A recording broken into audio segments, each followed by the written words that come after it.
Hello विद्यार्थी मित्रों, नमस्कार, ओम शांति। तो चैप्टर नंबर 6 ની અંદર મિત્રો આપણે ગયા લેક્ચર ની અંદર ડીએનએ ફિંગરપ્રિન્ટ ટેકનિક નો અભ્યાસ કર્યો, બરાબર છે। એલિક જેફરીયસ નામના વૈજ્ઞાનિકે આ ટેકનિક સર્વપ્રથમ વિકસાવી, બરાબર છે। 1984 ની અંદર યુરોપ અને અમેરિકન કન્ટ્રીઝ ની અંદર એ પેટર્નની શરૂઆત થઈ ને ત્યારબાદ ડોક્ટર લાલજી સિંહ દ્વારા એ ભારતમાં આવી અને ભારતમાં એમણે ડીએનએ ફિંગરપ્રિન્ટ સર્વપ્રથમ બનાવી। હવે આ ડીએનએ ફિંગરપ્રિન્ટનો ઉપયોગ શું છે, બરાબર? તો આ ચેપ્ટરની આ છેલ્લી ટૂંક નોંધ છે, આ ચેપ્ટરનો છેલ્લો લેક્ચર, બરાબર? ડીએનએ ફિંગરપ્રિન્ટના ઉપયોગો લખો। તો આ ડીએનએ ફિંગરપ્રિન્ટ ક્યાં ક્યાં ઉપયોગી થાય છે એ ટૂંક નોંધ તમને, બરાબર, પૂછી શકાય છે। તો જો વીએનટીઆર એ મિની સેટેલાઇટ છે। હવે આપણને બધાને પાકું થઈ ગયું છે કે ભાઈ મિની સેટેલાઇટ નો ઉપયોગ જ ડીએનએ ફિંગરપ્રિન્ટમાં થાય છે, બરાબર છે? કારણ કે મિની સેટેલાઇટ છે, વીએનટીઆર છે।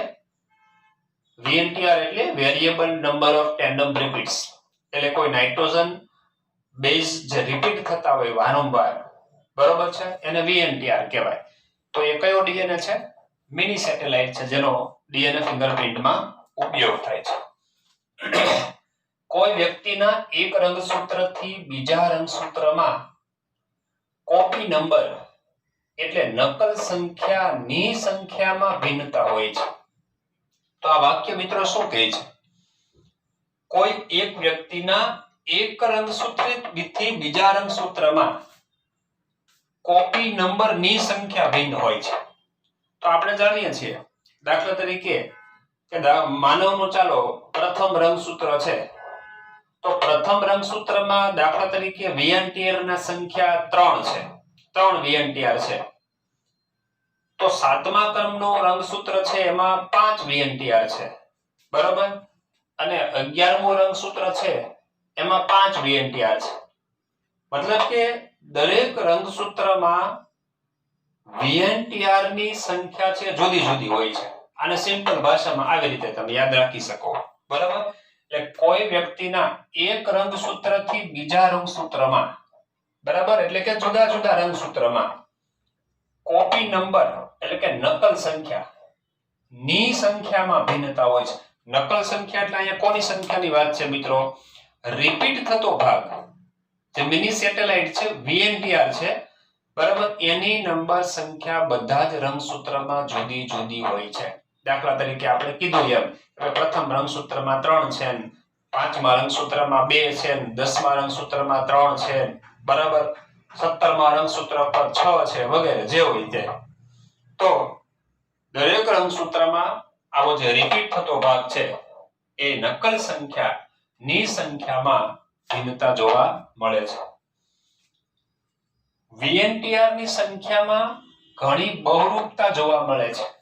તો હમણાં આપણે બહુરૂપતા, વિવિધતા, વેરિએશન, તો હમણાં જ આપણે ચર્ચા કરી કે બધા રંગસૂત્રમાં વીએનટીઆર ની સંખ્યામાં શું હોય છે? જુદા પણ હોય, તફાવત હોય ને। વીએનટીઆર બધા રંગસૂત્રમાં સરખા ન હોય, સરખા ન હોય તો એનો મતલબ શું કરી શકાય કે વીએનટીઆર ની સંખ્યામાં બહુરૂપતા જોવા મળે છે, રાઈટ? તેનાથી વીએનટીઆર ના કદમાં પરિવર્તન થતું રહે છે। અચ્છા, કદમાં પરિવર્તન થતું રહે છે। હવે વીએનટીઆર નું કદ એટલે શું? હવે દાખલા તરીકે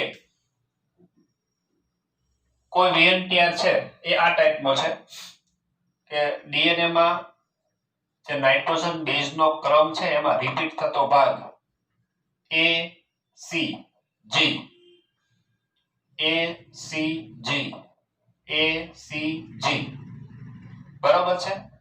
તો ACG ACG ACG અહીંયા મેં 3 વીએનટીઆર દોર્યા, પણ રિપીટ થતા નાઇટ્રોજન બેઝની સંખ્યા કેટલી છે મિત્રો? તો કે 1 2 અને 3, બરાબર? 3 નાઇટ્રોજન બેઝ રિપીટ થાય છે। ચાલો, ઓકે। તો કોઈ વીએનટીઆર એવો પણ હોય, બરાબર, કોઈ વીએનટીઆર છે એ આ ટાઈપનો હોય, એમાં માત્ર ચાલો AG AG બે નાઇટ્રોજન બેઝ રિપીટ થતા હોય અને કોઈ VNTR એવો હોય જેમાં 5 નાઇટ્રોજન બેઝ પણ રિપીટ થતા હોય અને 25 નાઇટ્રોજન બેઝ પણ રિપીટ થતા હોય તો VNTR માં કોઈ 2 nitrogen base 3 nitrogen base 5 nitrogen base કે 25 નાઇટ્રોજન બેઝ પણ રિપીટ થતા હોય છે. હા, તો એનો અર્થ સ્પષ્ટ એવો કે ભાઈ VNTR ના કદમાં શું થાય છે? પરિવર્તન થતું રહે છે. એટલે કે બધા જ રંગસૂત્રમાં VNTR ની સંખ્યા પણ જુદી અને VNTR માં રિપીટ થતા નાઇટ્રોજન બેઝ ની સંખ્યા પણ જુદી જુદી હોય છે. ઓકે, તેનો કદ VNTR નો કદ 0.1 થી 20 kb એટલે કે કિલો બેઝ નું હોય છે. હવે 0.1 થી 20 kb, આ kb નો મતલબ થાય કિલોબાઇટ, કિલો બેઝ, બરાબર છે? કિલો બેઝ એટલે kb. હવે 1 કિલો બેઝ એટલે કેટલું થાય? 1 kb એટલે 1000 બેઝ પેર ની જોડી, બરાબર છે? કિલો બેઝ 1 કિલો એટલે 1000, કિલો બેઝ એટલે અહીંયા 1000 બેઝ પેર થાય એટલે કે નાઇટ્રોજન બેઝ ની 1000 જોડી હોય તો એને 1 kb કહેવાય, બરાબર? તો VNTR નો કદ ક્યાં સુધીનો હોય છે? 0.1 થી 20 kb એટલે કે કિલો બેઝ નો હોય છે. DNA ફિંગરપ્રિન્ટમાં VNTR ધરાવતા પ્રોબ સાથે રેડિયો એક્ટિવ DNA પ્રોબના સંકરણથી પ્રાપ્ત થતી ઓડોરેડિયોગ્રામમાં વિવિધ આકારની પટ્ટીઓ જોવા મળે છે. તો આપણે સમગ્ર VNTR ની મદદથી, મિની સેટેલાઇટ ની મદદથી જે DNA ફિંગરપ્રિન્ટ બનાવવામાં આવે છે એ ટેકનિક આપણે ભણી ગયા છીએ. કે ભાઈ સર્વપ્રથમ જે વ્યક્તિનો ફિંગરપ્રિન્ટ કરવાનું હોય એ વ્યક્તિના નમૂના, DNA નો નમૂનો છે કોષમાંથી લેવામાં આવે છે, બરાબર? એ નમૂનો છે રુધિરમાંથી, વાળની પુટિકામાંથી, લાળમાંથી, એના વીર્યમાંથી, હાડકામાંથી, બરાબર છે? કોઈ પણ સ્થાનેથીના કોષમાંથી પર્યાપ્ત DNA નો જથ્થો લઈ આ DNA ને અલગીકરણ કરવામાં આવે, બરાબર? ત્યારબાદ PCR માં એનું પ્રવર્ધન કરાવવામાં આવે, નકલો મેળવવામાં આવે, બરાબર? પછી રેસ્ટ્રિક્શન એન્ડોન્યુક્લિયસ દ્વારા, બરાબર, પેલા રેસ્ટ્રિક્શન એન્ડોન્યુક્લિયસ થી એને તોડવામાં આવે અને પછી PCR ની મદદથી એનું પ્રવર્ધન કરવામાં આવે અને એના ટુકડા અલગ અલગ કરવામાં આવે, બરાબર? હવે જે ટુકડા થાય છે, બરાબર, એ ટુકડાને નાઇટ્રોજન કલા ઉપર, નાઇટ્રોસેલ્યુલોઝ કલા પર આપણે એને પાથરી દઈએ છીએ, બરાબર છે? યોગ્ય કદના ક્રમ પ્રમાણે ગોઠવાય છે અને એમાં રેડિયો એક્ટિવ પ્રોબ એટલે કે DNA ના ટુકડા ઉમેરવામાં આવે છે.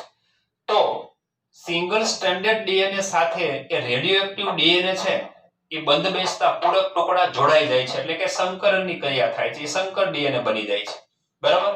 અને એ DNA ની છાપ જ્યારે રેડિયો એક્ટિવ પ્લેટ ઉપર, પેલા એક્સ-રે પ્લેટ ઉપર લેવામાં આવે છે એની છાપને, એને ઓટો રેડિયોગ્રામ કહેવામાં આવે છે. તો ઓટો રેડિયોગ્રામ છે જુદી જુદી પટ્ટીઓ સ્વરૂપે પ્રાપ્ત થાય છે, બરાબર? તો આ સમગ્ર પ્રક્રિયાને આ એક વાક્યમાં લખી છે કે DNA ફિંગરપ્રિન્ટમાં VNTR ધરાવતા પ્રોબ સાથે, એટલે જે સિંગલ સ્ટ્રેન્ડેડ DNA છે, જે VNTR નો ટુકડો છે, બરાબર, એની સાથે રેડિયો એક્ટિવ DNA પ્રોબ એ જોડાઈ જાય છે એટલે કે સંકરણ થાય અને પ્રાપ્ત થતી રેડિયો એક્ટિવગ્રામમાં ઓટો રેડિયોગ્રામમાં વિવિધ આકારની પટ્ટીઓ પ્રાપ્ત થાય છે.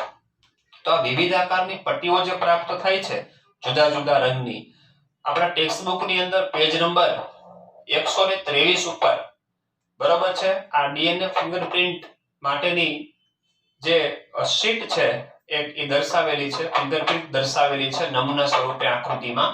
તો એની અંદર જુદા જુદા બ્લુ રંગની, રેડ રંગની એવી જુદી જુદી પટ્ટીઓ દર્શાવેલી છે જે DNA ફિંગરપ્રિન્ટ કહેવાય છે. તો આ વિવિધ આકારની પટ્ટીઓ જોવા મળે છે. અચ્છા, આ પટ્ટીઓ કોઈ પણ વ્યક્તિના DNA ના વિશિષ્ટ સ્વરૂપને વ્યક્ત કરે છે. એટલે કે એક વ્યક્તિને બીજી વ્યક્તિથી ઓળખે છે. કારણ કે આ ડીએનએ ફિંગરપ્રિન્ટ છે એ આખા વિશ્વમાં યુનિક હોય છે. બરાબર, એટલે કે દરેક વ્યક્તિની ડીએનએ ફિંગરપ્રિન્ટ છે જુદી જુદી પ્રાપ્ત થાય છે. બરાબર, અલગ અલગ પ્રાપ્ત થાય છે અને આ અલગ પ્રાપ્ત થાય છે ડીએનએ ફિંગરપ્રિન્ટ એના જ આધારે બરાબર છે એક વ્યક્તિને બીજી વ્યક્તિઓ કે ઘણી બધી વ્યક્તિઓમાંથી એક વ્યક્તિને અલગ તારી શકાય છે. બરાબર, ગુના શોધક શાખાઓની અંદર ગુનેગારને પકડવા માટે આનો ઉપયોગ થાય છે. હમણાં આપણે જોવાના. પણ અગત્યની વાત એ છે મિત્રો, પછીનો મુદ્દો જોઈએ કે ડીએનએ ફિંગરપ્રિન્ટ કયા કિસ્સાની અંદર સરખી જોવા મળે. તો એમાં એક અપવાદ છે કે આ પટ્ટીઓ એટલે કે ડીએનએ ફિંગરપ્રિન્ટની જે ઓટો રેડિયોગ્રામમાં જે પટ્ટીઓ પ્રાપ્ત થાય છે, બરાબર, આ પટ્ટીઓ સમરૂપી કે એક યુગ્મક જોડિયા બાળકો, બરાબર, એટલે કે વ્યક્તિ એક યુગ્મક જોડિયા વ્યક્તિઓને બાદ કરતા કોઈ પણ વ્યક્તિગત વસ્તીમાં એક વ્યક્તિથી બીજી વ્યક્તિમાં ભિન્ન ભિન્ન હોય છે. તેથી કોઈ પણ વ્યક્તિની ચોક્કસ ઓળખ ડીએનએ ફિંગરપ્રિન્ટ દ્વારા થાય છે. અચ્છા, તો આ વાક્ય શું કહે છે મિત્રો? પહેલા તો આપણે એ સમજીએ કે સમરૂપી કે એક યુગ્મક જોડિયા વ્યક્તિઓ, જોડિયા બાળકો, સમજો શબ્દ આપણે વાપરીએ જેને મોનોઝાયગોટિક ટ્વિન્સ કહેવામાં આવે છે અંગ્રેજીમાં. મોનોઝાયગોટિક ટ્વિન્સ, મોનોઝાયગોટિક ટ્વિન્સ.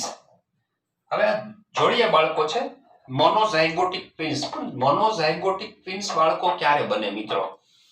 તો સમજીએ આપણે થોડીક બાબતો કે ભાઈ આ ફલિતાંડ છે, બરોબર. હવે ફલિતાંડ છે એ દ્વિકીય છે. આ ફલિતાંડનો જે કોષ છે દ્વિકીય છે, 2n છે, બરાબર.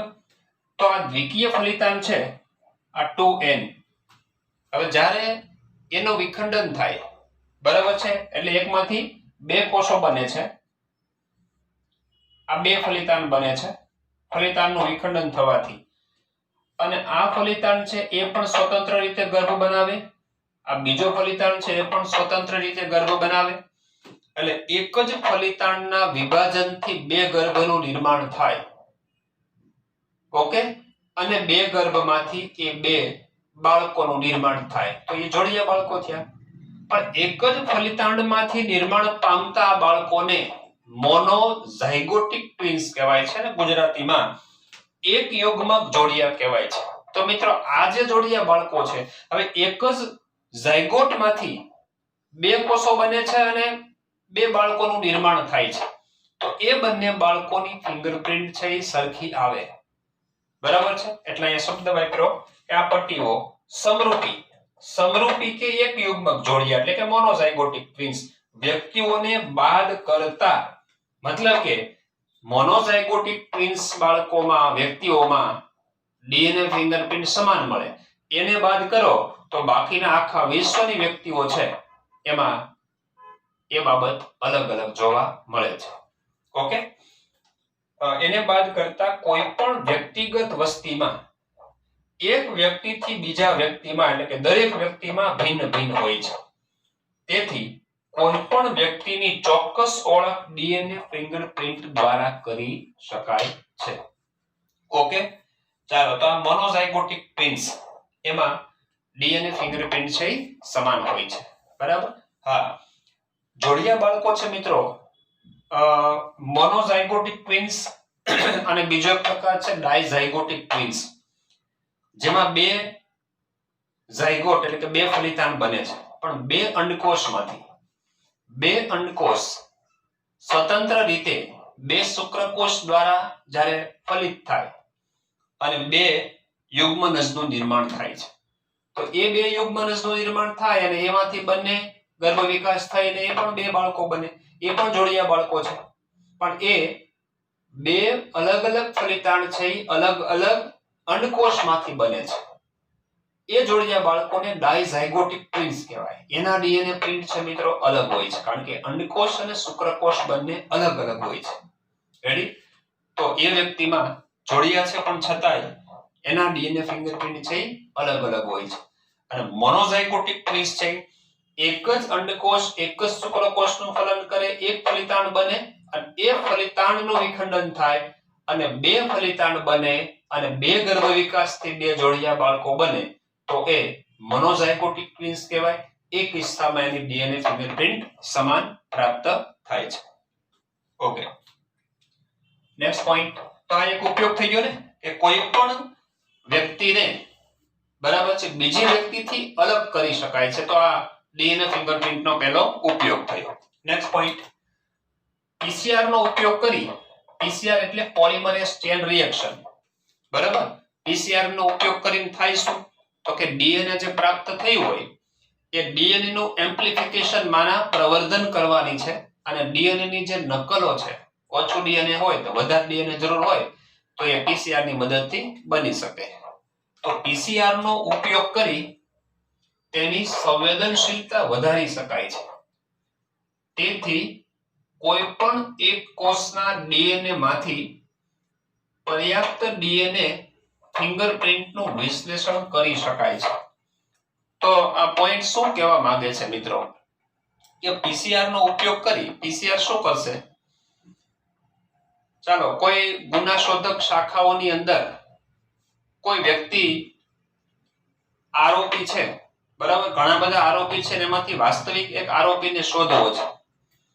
તો જે ગુનાશોધક પ્રવૃત્તિ મતલબ કે ગુનેગારની જે પ્રવૃત્તિ થઈ હોય, બરાબર છે, કોઈ ખૂન થયું હોય, કોઈ રેપ કેસ થયો હોય કે જે કિસ્સો હોય તે, તો એ ઘટના સ્થળેથી જે ગુનેગાર છે એને પકડવા માટેના કેટલાક પુરાવાઓ પ્રાપ્ત થાય છે.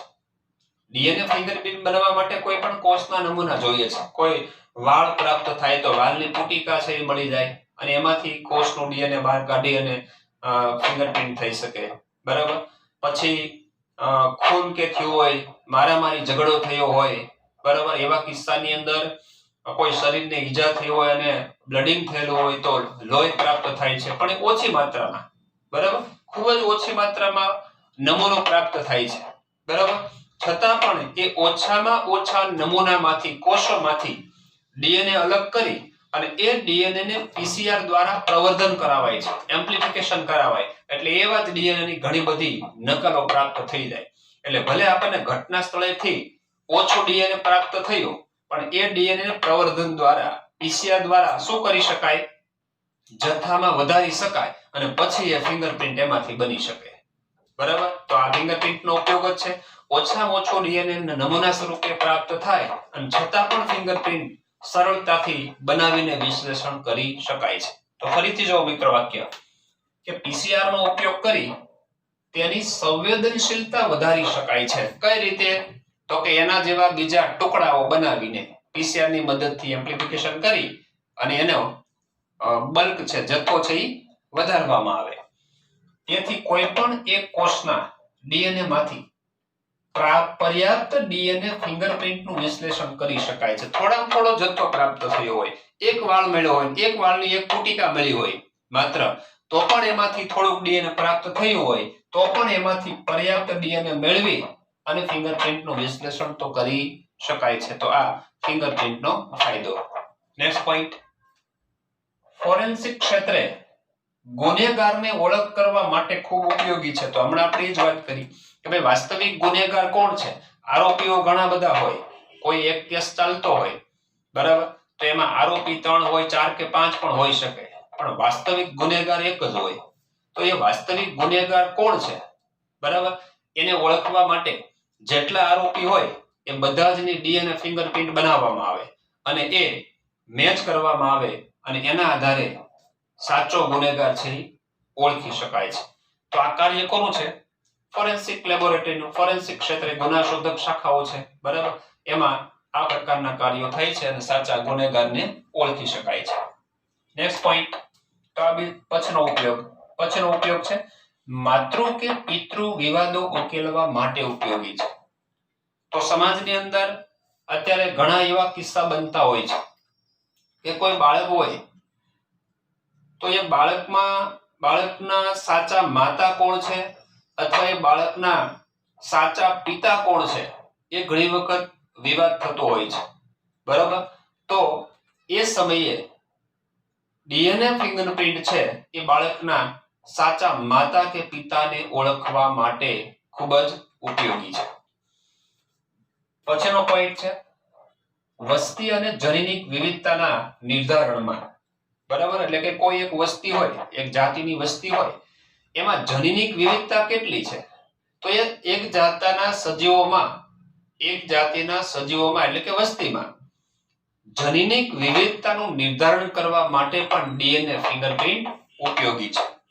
દાખલા તરીકે અહીંયા એક ઉદાહરણ આપ્યું છે કે સિલ્વર આઈ નામના પક્ષીની વસ્તીમાં, બરાબર, જનીનિક વિવિધતાની સરખામણી કરવા માટે ઉપયોગી છે. તો આ સિલ્વર આઈ નામનું જે પક્ષી છે, ન્યુઝીલેન્ડ અને ઓસ્ટ્રેલિયન કન્ટ્રીઝની અંદર નાનું ચકલી જેવું એક પક્ષી જોવા મળે છે, સિલ્વર આઈ. એ પક્ષીમાં વસ્તીમાં જનીનિક વિવિધતાની સરખામણી કરવા માટે પણ ડીએનએ ફિંગરપ્રિન્ટ ઉપયોગી છે. ત્યારબાદ haemophilia, sickle cell anaemia, thalassaemia વગેરે જેવા આનુવંશિક રોગોના નિદાનમાં પણ આ ફિંગરપ્રિન્ટ, ડીએનએ ફિંગરપ્રિન્ટ ઉપયોગી છે, બરાબર. પછીનો ઉપયોગ છે અસ્થિ મજ્જાનું ટ્રાન્સપ્લાન્ટ કર્યું હોય ત્યારે મોનિટરિંગમાં. અસ્થિ મજ્જા મિત્રો, બોન મેરો, હાડકાનું જે પોલાણ હોય છે એમાં બોન મેરો હોય, બરાબર. તો એક હાડકામાંથી બોન મેરો કાઢી અને બીજા હાડકામાં જ્યારે ટ્રાન્સપ્લાન્ટેશન થતું હોય, બરાબર, એને અસ્થિ મજ્જાનું ટ્રાન્સપ્લાન્ટેશન કર્યું કહેવાય છે. તો આવા કિસ્સાની અંદર, આવી સર્જરીમાં ડોક્ટર છે એ અસ્થિ મજ્જાનું મોનિટરિંગ કરવા માટે, ટ્રાન્સપ્લાન્ટેશન કર્યું હોય તેનું મોનિટરિંગ કરવા માટે ડીએનએ ફિંગરપ્રિન્ટનો ઉપયોગ કરે છે. નેક્સ્ટ પોઈન્ટ છે ઉપયોગ ઇમિગ્રેશન હેતુમાં સંબંધો પુરવાર કરવા માટે. હવે ઇમિગ્રેશનના હેતુમાં સંબંધો પુરવાર કરવા એટલે શું? સમજી લો, કોઈ વ્યક્તિ વિદેશની અંદર છે, કોઈ પણ વિદેશની અંદર, અમેરિકામાં હોય, કેનેડામાં હોય, બરાબર છે, જર્મની હોય, જ્યાં હોય ત્યાં. હવે એ વ્યક્તિ પોતે ત્યાં સેટલમેન્ટ છે, જોબ કરે છે. હવે એ વ્યક્તિ એના કોઈ પારિવારિક સદસ્યને, પછી એના માતા હોય, પિતા હોય, ભાઈ હોય કે એના બાળકો હોય, એમને પોતે પોતાના સ્થળે બોલાવવા માંગે છે, બરાબર છે. તો એ સમયે ડીએનએ ફિંગરપ્રિન્ટ ઉપયોગી છે. કારણ કે વાસ્તવિક રીતે માનો કે એ વ્યક્તિ વિદેશમાં છે, કોઈ વ્યક્તિ છે, એ એના ફાધરને ઇન્ડિયાથી અમેરિકા બોલાવવા માંગે છે. તો ડીએનએ ફિંગરપ્રિન્ટ સાબિત શું કરશે કે ભાઈ જે વ્યક્તિ અમેરિકામાં સ્થિત છે એ વ્યક્તિ અને જે ભારતથી અમેરિકા બોલાવે છે એના પિતાજી, તો વાસ્તવિક એના પિતા પુત્રનો સંબંધ છે કે નહીં, ડીએનએ ફિંગરપ્રિન્ટ દ્વારા નક્કી થાય, બરાબર. પછી કોઈ પણ, આ તો પિતા પુત્રનો આપણે ઉદાહરણ લઈએ છીએ, બરાબર.